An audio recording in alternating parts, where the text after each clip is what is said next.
자, 여러분 안녕하세요. 마이펫 상담소 윤쌤입니다. 고양이는 발톱 까는 것을 좋아합니다.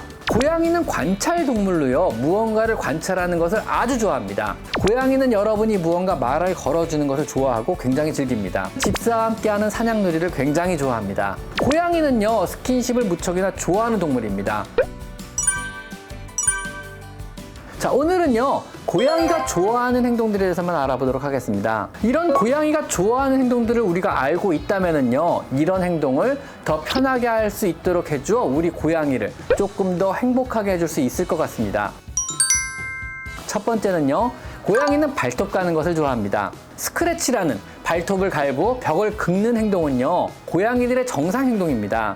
고양이의 스크래치라는 발톱 까는 행위는요, 발톱을 관리하기 위해서, 혹은 마킹을 통한 편안한 마음을 얻기 위해서, 혹은 여러분의 관심 끌기 행동으로 하기도 하며 불안한 마음을 달래기 위해서 하기도 합니다. 이렇듯 고양이가 발톱을 가는 행위는요, 자연스러운 본능 행위이며 고양이의 행복감에 굉장히 중요한 요소 중 하나입니다. 모르셨죠? 혹시라도 여러분의 고양이가 발톱 갈기라는 스크래치 행동을 잘 하지 않는다면요, 혹시 발톱을 긁을 만한 충분하고 좋은 스크래처가 집에 없는 것은 아닌가요? 고양이의 본능과 행복감을 극대화시켜주기 위한 좋은 커다란 스크래처를 꼭 장만해 주시는 것이 좋습니다. 통계적으로요, 고양이가 좋아하는 스크래처의 재질은요, 로프가 감긴 형태의 스크래처를 32% 비율로 가장 선호하고요, 그 다음으로 카펫 재질의 스크래처를 선호한다 그러고요, 그리고 마지막으로, 가장 마지막으로 종이박스 재질의 스크래처를 선호하는 순으로 종이 형태의 스크래처는 선호도가 비교적 좀 떨어지는 것으로 나타났습니다. 좋아하는 스크래처의 형태는요, 2층 이상의 캣타워에 붙어있는 스크래처를 75.8%의 비율로 압도적으로 고양이가 선호했고요, 높은 데서 스크래치하는 걸 즐기나봐요, 얘들은요.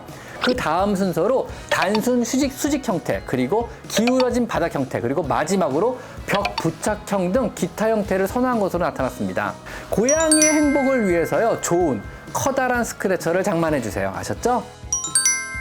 자, 다음 두 번째는요, 고양이는 무언가 관찰하는 것을 좋아합니다. 가장 좋아하는 것은 밖을 보는 것을 좋아하는데요, 아무리 높은 아파트라도 밖을 볼 수 있는 커다란 창만 있다면요, 물끄러미 밖을 보며 생각에 잠기는 모습을 많이 볼 수 있습니다. 고양이는 관찰 동물로요, 무언가를 관찰하는 것을 아주 좋아합니다. 단순히 밖을, 또 자유를 그리워하는 것은 아니고요, 주변의 사물이 움직이는 모습을 보는 것을 좋아하며 또 주변을 관찰과 경계를 하며 안심을 느끼는 그러한 동물인 것입니다. 즉, 무언가 다가오진 않는지, 무언가 움직이는 것은 없는지, 내 영역은 어디까지고 내가 보호해야 될 곳은 어디까지인지 요거 보는 것을 좋아하는 거거든요, 얘들은요. 커다란 창가에 캣타워나 아니면 창에 붙이는 해먹을 놔주시고요, 혹시 가능하시다면요, 밖을 보며 밖의 냄새도 맡을 수 있게 캣티오를 설치해 주시면 고양이에겐 정말 최고의 환경을 구성해 주는 것입니다. 혹시라도요, 볼 수 있는 창이 없다면은요, 하루 종일 홀로 무료하게 있을 고양이를 위해서 작은 어항이라도 하나 놔주시는 것이 좋습니다. 고양이는요, 행복을 위해 무언가를 관찰할 거리가 항상 필요하다는 거 꼭 기억하셨으면 좋겠습니다. 세 번째는요, 고양이는 여러분과 대화하는 것을 좋아합니다. 사실 굉장히 즐깁니다. 고양이는 여러분이 무언가 말을 걸어주는 것을 좋아하고 굉장히 즐깁니다. 고양이는요, 집에서 유일한 친구이자 또 엄마이자 동료인 여러분의 반응을 항상 주시하고 있습니다. 여러분과 나름의 방법으로 끊임없이 소통하려고 노력하고 있습니다. 여러분이 과묵하게 있다면요, 무심하다고 생각할 것이고, 이런 무심한 태도는 고양이를 굉장히 불행하게 만들 수도 있습니다. 고양이에게 끊임없이 대화를 한번 시도해보세요. 대부분의 고양이는요, 무슨 말을 여러분이 하는지 이해는 못해도 몇 가지 단어와 또 여러분의 억양으로 많은 것을 유추하기도 합니다. 자꾸 대화를 시도하다 보면은요, 고양이 역시 다양한 소리를 내며 여러분과 대화를 시도하기도 합니다. 다양한 대화를 시도해서 고양이의 삶을 조금 더 풍족하게 해주세요. 여러분의 삶도 덩달아 풍족해질 것입니다. 자, 오늘 밥 먹었어?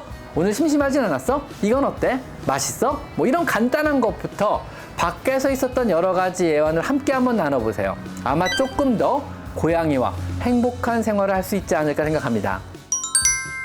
다음 네 번째는요, 당연한 얘기겠지만 집사와 함께하는 사냥놀이를 굉장히 좋아합니다. 집사와 함께하는 이런 상호작용 놀이는요, 고양이에게 단순히 운동이라는 육체적 자극뿐만 아니고 고양이의 스트레스 해소와 고독감을 감소시키며 우울증을 막아주고 또 본능도 일깨우는 정신적 자극을 제공하는 최상의 방법임을 잊으시면 안 됩니다. 즉, 고양이의 행복의 필수 요소라는 것이죠. 즉 강아지의 산책이나 고양이의 사냥놀이는 정말 행복에 필요한 것들이거든요. 단 15분간만이라도 자신이 야생에서 쥐를 잡고 새를 잡던 사냥꾼이며 최상위 포식자임을 일깨워주세요. 나이가 들고 비만해지면은요, 자극에 반응도 안 하고 잘 안 노는 애들도 있어요. 그런 애들도요, 간식으로 살살 살 것이면서 천천히 과격하지 않게 다양한 장난감들을 활용해서 놀아주세요. 자꾸 놀아주다 보면은요, 아무리 뚱냥이라도 조금씩은 늘어요. 너무 안 놀아주면은요, 아이들도 재미있게 노는 법을 까먹고 집사와 상호작용을 하며 즐기는 법을 잊어버리게 됩니다. 노는 것도요, 연습이 필요하거든요. 매일 15분씩 4회는 꼭 놀아주세요. 아이도 집사의 놀이도 같이 행복해집니다. 아셨죠? 다섯 번째는요, 집사와 스킨십 하는 것을 좋아합니다. 사람이나 동물에서나 교감을 하고 교류를 하고 이해를 하고 또 친밀도를 높이는 데는요, 스킨십만한 것이 없습니다. 아마 모두 동감할 것인데요, 눈빛만으로도 통한다는 건 사실 새빨간 거짓말입니다. 말하고 소통하고 스킨십을 통해서 친밀도를 높이며 교감하는 것이야말로 진정한 소통이고 친밀도를 높이는 일인 것을 꼭 기억하셔야 합니다. 고양이는요, 스킨십을 무척이나 좋아하는 동물입니다. 고양이와 사람은 스킨십을 통해 애정과 신뢰가 깊어지게 되는 겁니다. 고양이는 어렸을 때부터 엄마 고양이가 따스한 혀로 핥아주며 안심을 시키고 안정감을 주었습니다. 고양이 강에는 쓰다듬는다는 이러한 행동 언어는 없습니다. 그래서 사람이 이렇게 쓰다듬는 행위는요, 혀로 그루밍을 해준다고 느끼게 됩니다. 이런 일련의 행동이 고양이를 안심시키고 안정감을 느끼게 하며 마치 어렸을 때로 돌아가 엄마가 혀로 핥아주며 안정감을 또 편안함을 느끼는 그때의 기분으로 돌아가게 되는 것입니다. 보호받는다는, 돌봄받는다는 그런 느낌을 강하게 느끼게 되는 거죠. 하지만 손으로 쓰다듬어 줄 때는요, 몇 가지 방법과 원칙은 존재합니다. 원칙은요, 고양이가 원할 때 좋아하는 부위를 좋아하는 시간만큼만 만져준다입니다. 여러분이 원할 때 만져주는 게 아닙니다. 고양이마다 쓰다듬기를 허용하는 부위나 허용하는 시간은 다양합니다.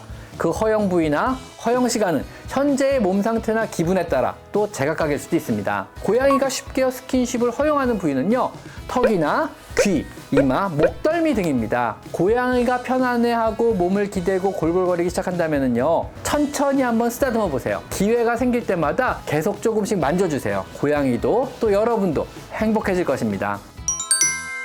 자, 어떠셨나요? 오늘은요, 고양이가 좋아하는, 아니 행복감을 느끼는 5가지 행동에 대해서 한번 알아봤습니다. 자, 오늘은 여기까지 마이펫 상담소 윤쌤입니다.